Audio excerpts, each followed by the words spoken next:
there have been instances where the control of budget is approving some of the items, Madam Speaker, that cannot be seen. When you look at the payment vouchers, the requisition from the counties, Madam Speaker, it is nowadays like a love letter by county governors, Madam Speaker. They just write, we want requisition of 100 million. Then if the controller of budget asks what is the itemized issues that you need, they just get the names, Madam Speaker, and that is why we're having a problem of pending bills, Madam Speaker.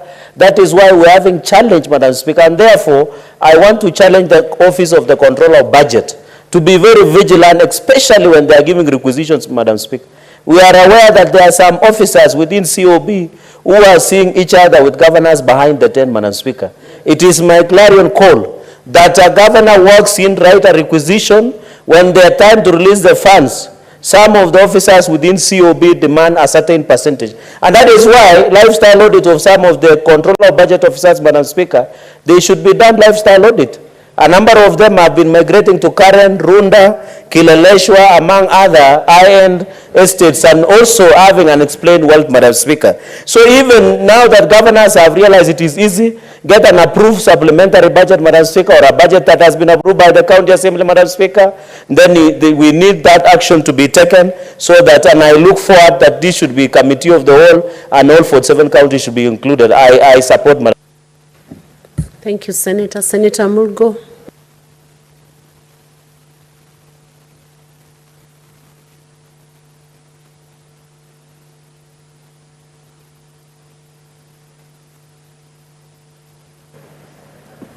Thank you, Madam Speaker, for giving me the opportunity to also join my colleagues in airing my views about the subsidy of fertilizer.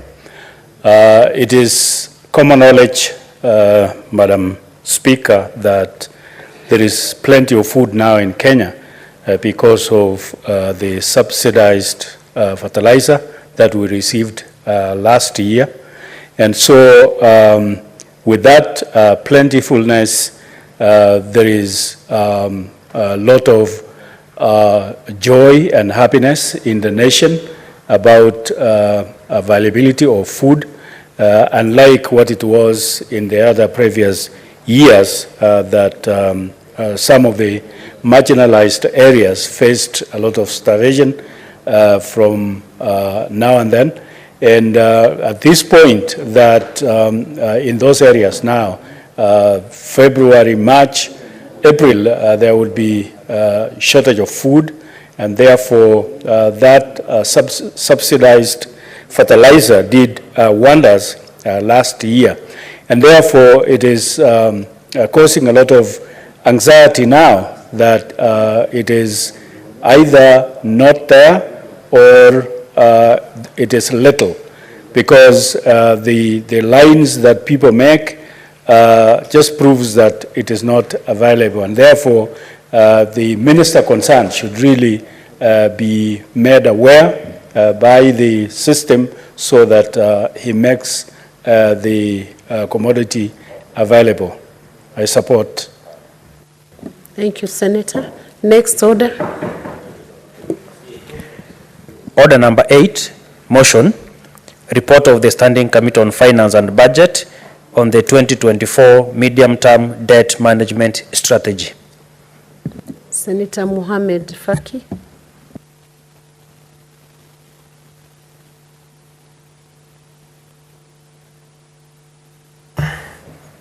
Thank you, Madam Speaker.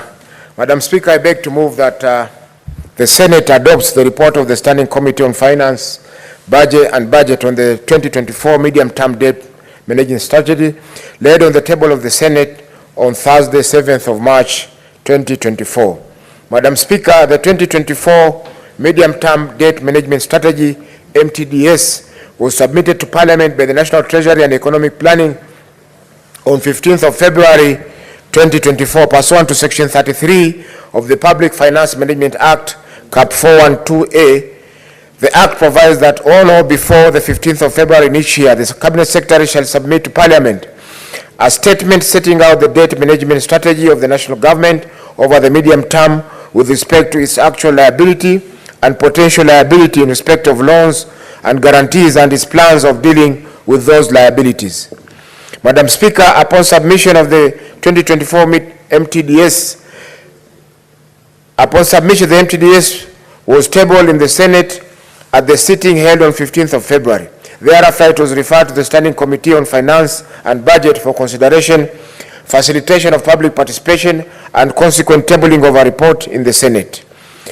Madam Speaker, Section 33, subsection 2 of the PFM Act provides that MTDS shall be aligned to the broad strategic priorities and policy goals as set out in the Budget Policy Statement BPS, which the Senate approved last week. Section 33, subsection 3 of the same Act provides that the Cabinet Secretary shall include in the statement the following information: A, the total stock of debt as at the date of the statement; B, the sources of loans made to the national government and the nature of guarantees given by the national government; C, the principal risks associated with those loans and guarantees; D, the assumptions underlying the debt management strategies; and E, an analysis of the sustainability of the amount of debt, both actual and potential. Madam Speaker, the 2024 MTDS outlines the strategies and initiatives to be implemented with the goal of minimizing debt management costs, risks, and it covers the period from financial year 2024-25 and 2026-2027. Madam Speaker, at the end of June 2023, the nominal amount of publicly guaranteed debt was Kenya shilling 10,278 billion, or 70.8% of GDP. This comprised of an external debt stock of Kenya shillings 5.44 trillion and a domestic debt stock of Kenya shillings 4.832 trillion.